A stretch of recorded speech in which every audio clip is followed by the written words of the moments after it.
Pemirsa, isu penjualan atau nama-nama pulau Indonesia yang masuk ke dalam website-website penjualan pulau ini marak dibicarakan masyarakat, juga menimbulkan kekhawatiran. Sebetulnya kenapa biasa seperti itu dan bagaimana tanggapan DPR RI terkait adanya isu penjualan pulau-pulau di Indonesia? Sudah bersama kami Bapak Taufan Pawe dari fraksi Golkar, Komisi 1 DPR RI.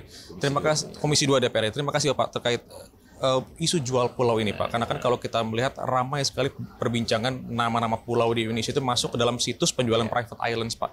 Sebetulnya apakah ini karena kurangnya kedaulatan dari pemerintah untuk bisa menjaga pulau-pulau itu, Pak? Terima kasih, Dinda. Sebagaimana kita ketahui bahwa Indonesia ini adalah negara kepulauan. Memang pulau-pulau kita itu sangat-sangat luar biasa. Dan masih banyak sekali pulau yang tidak berpenghuni. Nah, sekarang fenomena yang kita rasakan sekarang ini tidak sedikit isu-isu terkait jual beli tanah, jual beli pulau, baik secara online maupun secara faktual.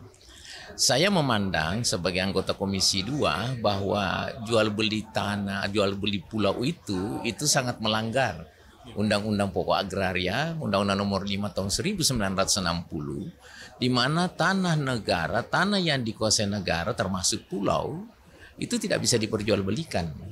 Jadi menurut saya, isu itu saya pandang tidak benar dan tidak akan mungkin terjadi. Kalau toh itu terjadi, maka tentu penegakan hukum harus betul-betul dikedepankan. Aparat penegak hukum, kedaulatan negara ini harus terjaga dengan baik.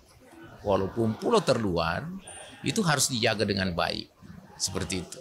Kalau Bapak, apakah Komisi 2 sudah ada rencana untuk meminta klarifikasi, Pak, dari Kementerian ATR dulu, Agraria Tata Ruang ini terkait bagaimana isu ini kan sebetulnya bukan isu pertama kali, Pak. Ini sudah cukup berulang, Pak. Namun kalau dibiarkan terus-menerus ini juga bisa istilahnya mengusik kedaulatan negara. Ini seperti apa? Betul.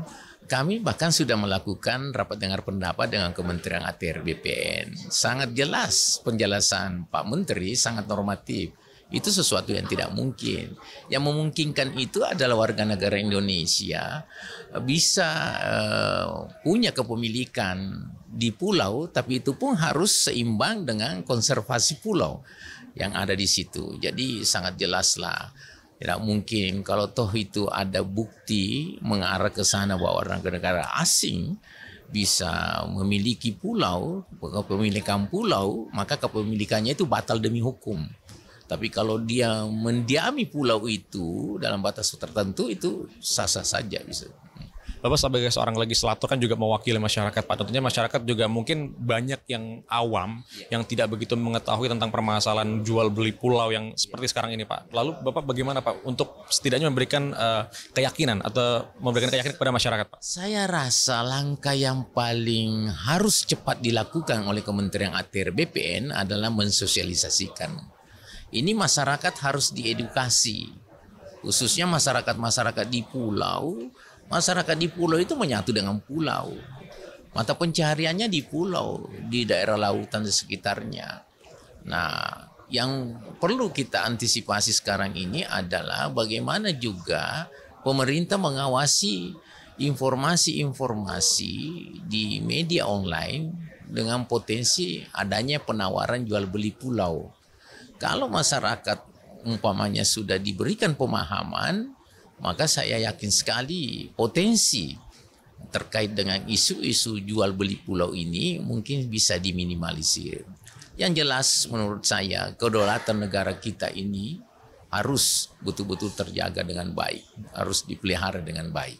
Ya. Baik. Bapak Taufan Pawe, terima kasih banyak Bapak atas waktunya. Terima kasih banyak Bapak. Selamat bertugas kembali. Pemirsa, tadi sudah kita bahas bersama dengan Bapak Taufan Pawe, legislator Komisi 2 DPR dari fraksi Golkar, bagaimana yang juga sudah melakukan rapat dengar pendapat dengan Kementerian ATR BPN yang dimana membahas isu penjualan pulau atau nama-nama pulau Indonesia yang masuk dalam private island di sebuah website yang dimana pulau-pulau tersebut yang rencananya akan dijual, dan ini mencuat ke publik, dan ini memang menjadi kekhawatiran publik di mana ini tentunya mengganggu kedaulatan negara Republik Indonesia. Dan tadi sudah disampaikan bahwa ini dibutuhkan untuk sosialisasi dari Kementerian ATR BPN agar masyarakat tidak perlu resah bahwa negara sudah mengatur undang-undang terkait bagaimana pulau atau tanah di Indonesia dilindungi oleh hukum dan juga dilindungi oleh undang-undang. Sekian dari saya, Didi Ramadan, kembali ke rekan kami di studio.